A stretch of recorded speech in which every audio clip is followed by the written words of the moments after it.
now we're going to talk about a 5-point scale, which looks something like this.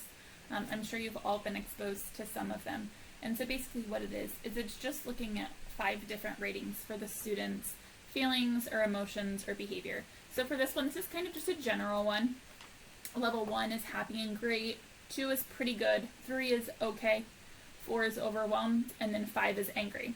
And so for this one, it's just color-coded, and you can see the different emojis here, and it shows the varying levels of emotions and how they're kind of escalating and getting more severe.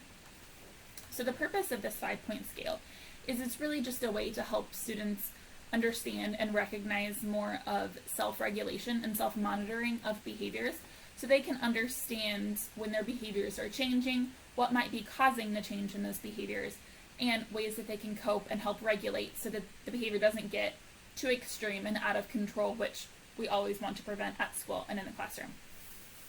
There are different ways that you can do a 5-point scale. The one that I just showed you is more of just a generic, general one. You can find these online. I created this and just put descriptions. This is for an older student. If you're going to do one for younger students, of course you would want more just lower grade level terms, more simple, fewer words, straight to the point. There are other ones like this one, and these are ones that you can fill out with a student. You might think that you can only fill these out with older students, but in reality, younger students are also pretty capable of giving you some information about their behavior, what it feels like, and then things that they might be able to do to try and help. So for this one, again, still just a 5-point, and you have the faces. But this one, you're going to talk with the student and work through. So when you're at a level 1, what does that feel like?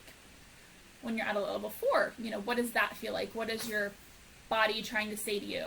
Are you getting hot? Are you short of breath? Can you feel your body temperature rise? Do you not want to complete your work? And so when you're talking with a student and you're working through that, you'll just be taking notes of what it feels like so that this can kind of be more tailored to that student. Then this last column says, I can try. So these are coping strategies that the child might want to use to help them kind of calm down. If you're at a level 1, I can try. Usually they don't need anything, so they could just continue to work. But if you're at a level 5 and you're really heated, maybe you need a break. Maybe you need to take some deep breaths. You need to just move your assignment away for a little bit. You need to set a timer. You need to use a stress ball. Go to your calm down area. Those are all conversations that you can have with your student, which primarily builds a relationship with that student.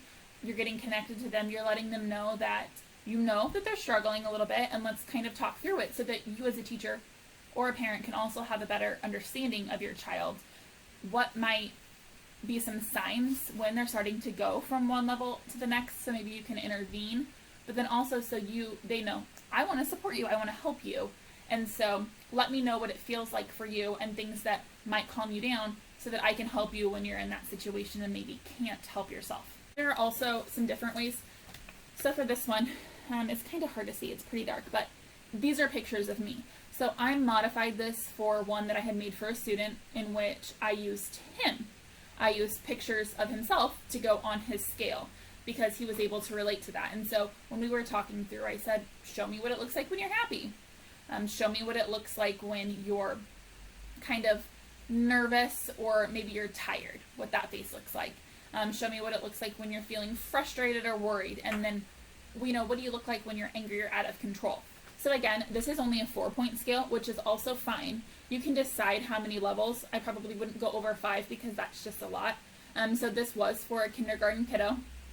And so again, he was able to sit with me, show me the faces.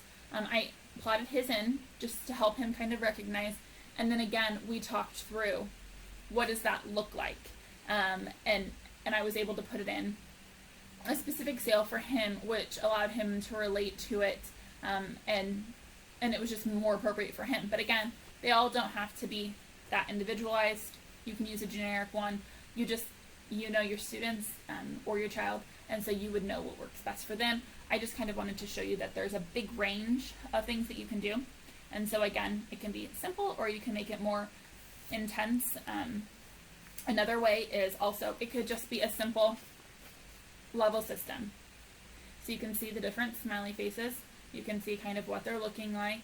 And then it's also leveled over here. So the nice thing about this is maybe this is something that you hang in your room. It could be this size, you could blow it up into a big poster. But the nice thing about this option, which again can be used for any of these options, is you can also decrease it in size. And you could laminate it, or you could put it on a lanyard in one of those little plastic pockets. And so it can be something that you carry with you at all times. And so it's just a way for you to check in with students again and understand maybe what their triggers are, some things that upset them that would cause them to go from the next level, understand things that make them happy or calm them down. And so it's just a quick way for you to just do a check-in with the student. If you have it and you can see they're agitated, okay, tell me how you're feeling. And it could be a quick conversation. Why are you feeling that way? Okay, well, I don't want you to feel that way. Or if you notice they were upset and then they kind of calmed down, can you tell me how you're feeling now? Okay, so how did you get to feeling that way? And it's just a simple and easy way for you to have it with you at all times. Quick check-in with the student. Again, building that relationship, understanding their emotions. And again, it can be tailored back to something in the classroom, something specifically on the student's desk. Just the same verbiage and kind of lingo and conversation that you have with them. It would just be a way that you could have it with you at all time. And additionally, it could be something that you give to other staff members around the building. So everyone working with that student is using the same language and the same resources so that the student has consistency throughout their school day. So again, a 5-point scale just kind of helps students be in tune with their emotions and kind of help them self-regulate. Anyone who might be having some more severe behavior problems, some difficulty understanding what's making them upset, why it's making them upset, and how they can calm down.